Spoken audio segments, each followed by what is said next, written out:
Hi అండి, నేను మీ Lakshmi. Shri cooking ఛానల్కు స్వాగతం. ఈరోజు నోటికి పుల్ల పుల్లగా కారం కారంగా ఉండే చింత చిగురు రోటి పచ్చడి చేసుకున్నామండి. స్టవ్ వెలిగించుకుని బాండి పెట్టుకుని 2 టేబుల్ స్పూన్ ఆయిల్ వేసుకున్నామండి. దాంట్లో 2 టేబుల్ స్పూన్ మినపప్పు, పొట్టు మినపప్పు వేసుకున్నానండి. మీరు మామూలు మినపప్పు వేసుకున్నా పర్లేదు. 2 టేబుల్ స్పూన్ ధనియాలు వేసుకుని వేపుకున్నాం.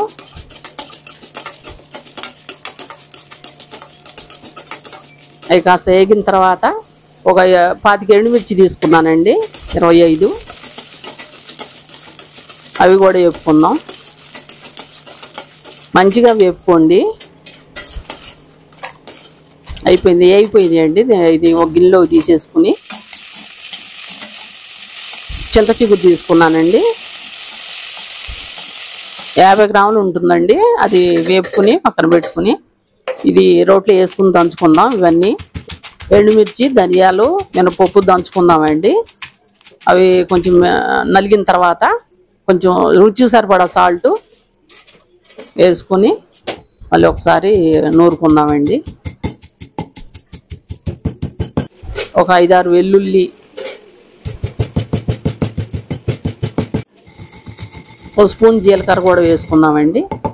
వేసుకుని మెత్తగా నూరుకుందాం. చింత చిగురు కూడా దాంట్లో వేసుకుని మెత్తగా నూరుకుందామండి.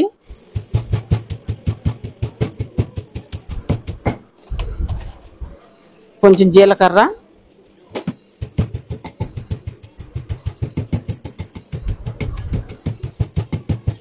మెత్తగా నలిగే వరకు నూరుకుందాము. నూరుకుని కొంచెం వాటర్ వేసుకుని మెత్తగా చేసుకుందామండి. దాన్ని కొంచెం పోసుకోండి, ఎక్కువ పోసేసుకోవద్దు.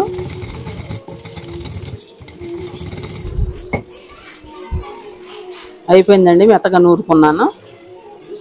రోట్లో నూరుకోలేనోళ్ళు, రోల్ లేనోళ్ళు మిక్సీలోనే చేసుకోవచ్చు.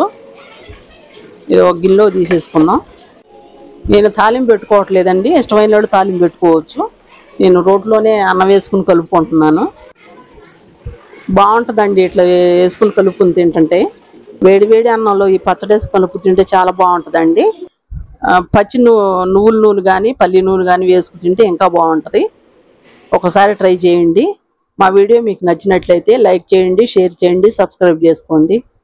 Thank you.